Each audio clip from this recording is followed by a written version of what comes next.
Justru lebih persaingannya lebih ketat ya di sini gitu kan, karena memang saya yang kecebur di kelas ini gitu kan. Tapi alhamdulillah yang pasti targetnya gimana caranya bisa medali emas, karena memang nggak nyangka juga bisa hampir 10 kilo ya bedanya kan. Ya fokus saja karena memang di tempat latihan pun rekor saya baru 135 dan 165. Saya beraniin buat start angkatan aja gitu. Itu sih. Kalau di 61 pasti kelihatannya otomatis ya 125 160 aja udah aman emas gitu kan. Kenapa Mas Eko bisa pindah ke nomor 6 Ya, dari 61? oke.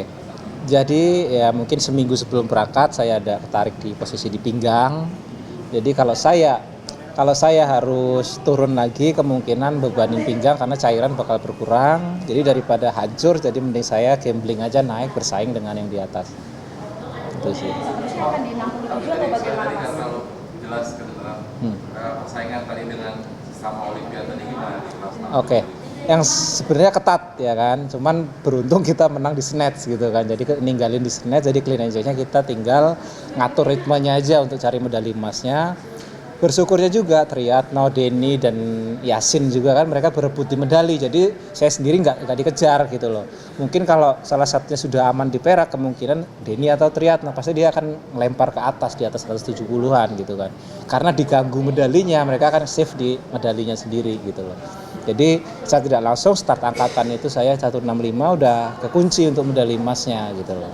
Saya tadi tetap wanti-wanti ada yang naik ke 172 enggak antara Yasin atau Denny karena mereka sama-sama 137 snatch-nya. Kalau Triyatno kan agak di bawah lagi.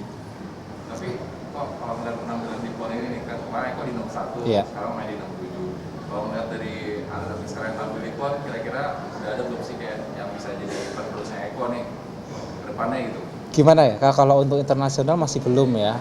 Buktinya memang di kelas 61 sendiri pun belum lebih dari 280 kalau nggak salah. Belum ada 290. Sedangkan di level internasional rata-rata harus 300 di kelas 61 gitu loh. Jadi Jadi dari kacamata Mas Eko, atlet daerah gimana? masih belum, karena memang ya kita nggak tahu ya, karena pembinaan di daerah juga ya yang pasti ya. Kadang mereka karena setelah PON ini dilepas gitu aja gitu loh. Ya harusnya kalau mereka sadar untuk PON, untuk pendidikannya mereka, untuk pembinaannya mereka, setelah ini dibina terus sampai PON berikutnya. Kita harap seperti itu di semua daerah. Karena lumayan kan kalau PON pasti mereka disiapkan dengan baik, tapi setelah PON jadi buang gitu aja, nanti mau prapon sekitar 1 bulan baru persiapan lagi asal lolos. Ya akan seperti itu terus olahraga di Indonesia. Mas Eko, next turnamen mungkin tetap akan di 67 atau nanti bakal di 61 atau bagaimana? Kita belum tahu. Kalau internasional yang pasti saya fokus di 61 di internasional.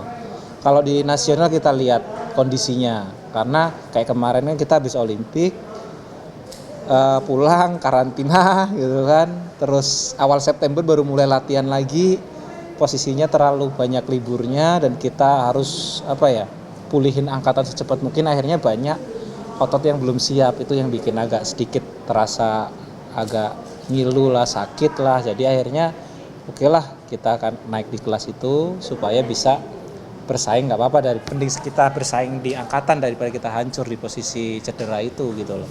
Dia bersyukur masih bisa medali emas di sini. Apalagi sih yang dicari Eko Yuli, Olimpik udah, sekarang di PON. Sebenarnya medali emas Olimpik yang belum terlaksana gitu kan. Kalau di PON sendiri kan kita kan batu loncatan aja, karena memang selain kita dibina di pusat, daerah juga membina kita. Teman Jawa Timur pembinaannya luar biasa, jadi sudah sewajibnya saya juga berperan penting untuk daerah juga, untuk provinsi ya sudah membina saya selama ini dari 2013 sampai sekarang. Jadi ya kewajiban untuk negara sudah, sekarang buat provinsi harus wajib juga. Jadi kita juga nggak meremehkan lawan, karena itu yang saya takutkan di situ. Karena kalau meremehkan ya tahu sendirilah ya gitu. Jadi tetap fokus meskipun levelnya PON nasional atau bagaimana. Ya kemungkinan kalau di level nasional kemungkinan besarnya bisa di 67. Kemungkinan besarnya di 67 karena kita ada fokus di internasionalnya di 61 supaya tidak sering turun berat badan. Waktu dekat apa Mas yang didapat? Yang pasti tahun depan ke Asian Games-nya. Karena setelah Asian Games baru ada kualifikasi untuk Olimpiade. Jadi fokusnya ke Asian Games dulu. Masih fokus Paris lo Eko. Ya iya. Iyalah.